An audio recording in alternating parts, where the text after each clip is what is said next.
डाले जाएंगे। और उधर चौथे चरण में कई दिग्गजों की साख दांव पर लगी है। जिन 9 जिलों में मतदान होने हैं उनमें से 4 जिलों को भाजपा ने 2017 में क्लीन स्वीप किया था।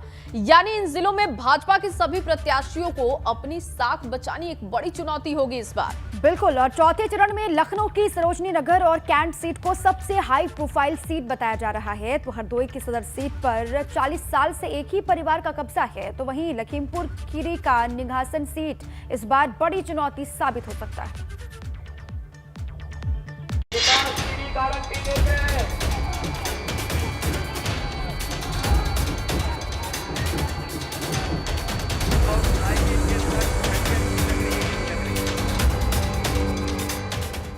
लखनऊ पहुंची यूपी की लड़ाई।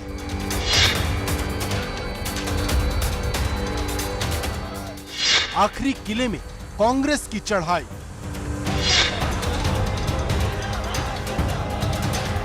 हरदोई का वो किला जहां कभी कमल नहीं खिला।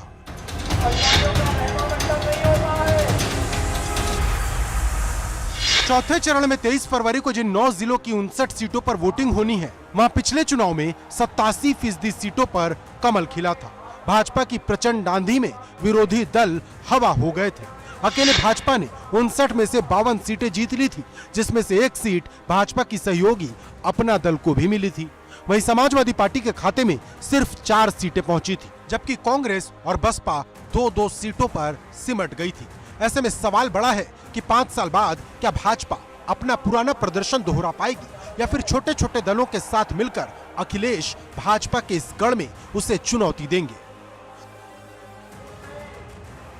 उत्तर प्रदेश की सलामती के लिए उत्तर प्रदेश को दंगे और आतंकवाद से दंगे और आतंकवाद से मुक्त करने के लिए भारतीय जनता पार्टी की सरकार चाहिए। बाबा बुल्लू कह रहे गर्मी निकाल देंगे, लेकिन जैसे ही पहले चरण का वोट पड़ा है बीजेपी के नेता ठंडे पड़ गए। और मैं जानता हूं जब ऊंचा हार के लोग वोट डालेंगे, रायबरेली के लोग वोट डालेंगे, तो भारतीय जनता पार्टी के बूथों पर भूत नाचेंगे, कोई दिखाई नहीं देगा। चौथे चरण की इस जंग में लखनऊ भी शामिल है, जिसका सीधा रास्ता दिल्ली की तरफ जाता है। 2017 में लखनऊ की 9 में से 8 सीट पर भाजपा ने जीत का कमल खिलाया था, लेकिन इस बार लखनऊ की सरोजनी नगर सीट सबसे ज्यादा चर्चा में है, जहां भाजपा ने मंत्री स्वाति सिंह का टिकट काटकर राजेश्वर सिंह को थमा दिया, जिनकी सीधी टक्कर सपा के ही अभिषेक मिश्रा से है। कुछ ऐसा ही हाल लखनऊ की कैंट सीट का है। इस सीट के लिए मुलायम सिंह यादव की छोटी बहू अपर्णा यादव ने दावा ठोका। भाजपा सांसद रीता बहुगुणा जोशी ने अपने बेटे मयंक के लिए दावा ठोका, लेकिन बाद में भाजपा ने योगी सरकार में कानून मंत्री ब्रिजेश पाठक को यहां से उतार दिया, जिनकी लड़ाई सपा के सुरेंद्र गांधी से है। वहीं इन सबके बीच सबकी निगाहें हरदोई पर भी टिकी हैं। इसकी सदर सीट पर आजादी के बाद से कभी कमल नहीं खिला। यहाँ 40 साल से अग्रवाल फैमिली का कब्जा है। 2017 में जब भाजपा की प्रचंड लहर थी, तब भी ये सीट भाजपा नहीं जीत पाई, लेकिन अब ये फैमिली भाजपा में आ गई है। नरेश अग्रवाल के बेटे नितिन अग्रवाल को भाजपा ने हरदोई सदर सीट से मैदान में उतारा है, जिनके सामने सपा ने पासी समुदाय से आने वाले अनिल वर्मा को टिकट दिया है, तो बसपा ने यहाँ ब्राह्मण कार्ड खेलते हुए शोभित पाठक को उतारा है। कहने को हरदोई में 8 सीटें हैं, लेकिन सबकी नजर हरदोई की सदर सीट पर है। यहाँ नरेश अग्रवाल का तिलिस्म तोड़ने के लिए सपा और कांग्रेस ने पूरी ताकत झोंक दी है। अभी जो तीसरा चरण वोट पड़ा है बीजेपी के कई बूथों पर, कहने को तो भारतीय जनता पार्टी कहती है कि हम दुनिया की सबसे बड़ी पार्टी हैं।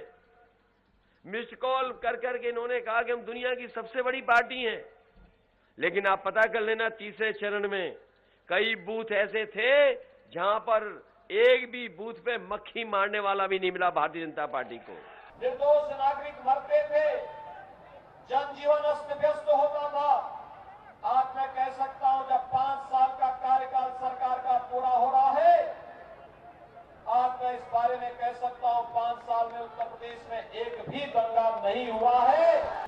उनकी तो दिहाड़ी 200 रुपए है नहीं, आपकी एक दिहाड़ी में आपकी एक बोतल तेल नहीं आ रही है। आगे क्या कहेंगे कि उनको ये नहीं मालूम कि इससे बेरोजगार बच्चे हैं। इसीलिए तो उन्होंने 12 लाख सरकारी पद खाली रखे हैं 5 सालों से, क्योंकि उनको तो बेरोजगारी दिख ही नहीं रही है उत्तर प्रदेश में। चौथे चरण की इस जंग में कांग्रेस का वो किला भी शामिल है जो 2017 की जंग में तो बच गया, लेकिन क्या 22 की लड़ाई में बचेगा? क्योंकि इस बार रायबरेली में भाजपा ही नहीं, सपा भी एक एक सीट पर कड़ी चुनौती दे रही। कांग्रेस के लिए मुश्किल ये है कि रायबरेली की जो 2 सीटें कांग्रेस ने पिछले चुनाव में जीती थी, वो दोनों ही विधायक भाजपा में जा चुके हैं। रायबरेली की सदर सीट से भाजपा ने कांग्रेस की बागी अदिति सिंह पर दांव खेला, जिनके सामने कांग्रेस ने मनीष चौहान और सपा ने आरपी यादव को उतारा है। चौथे चरण की लड़ाई में लखीमपुर भी सबसे हॉट जिला है, खास तौर पर निघासन विधानसभा सीट, जिसके सिंहासन पर कौन काबिज होगा, ये सबसे बड़ा सवाल है। इसके फैसले में तिकुनिया कांड का भी अहम रोल हो सकता है, क्योंकि 3 अक्टूबर की हिंसा के बाद यहाँ बहुत कुछ बदलने का दावा हो रहा है। इस हॉट सीट पर भाजपा की तरफ से शशांक वर्मा फिर से मैदान में हैं, जिनके सामने सपा ने बसपा से आए RS कुशवाहा पर दांव चला है। अब 23 फरवरी को 2 करोड़ 12 लाख से ज्यादा मतदाता अपने वोट से मैदान में उतरे सभी प्रत्याशियों की किस्मत का फैसला करेंगे।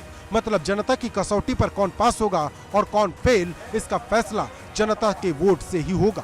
साथ ही ये भी पता चलेगा कि जिन जिलों में चुनाव दर चुनाव किसी एक दल या एक परिवार का कब्जा था, वो 22 की जंग में ठहरते हैं या मजबूती से डटे रहते हैं। Bureau report, ABP Ganga.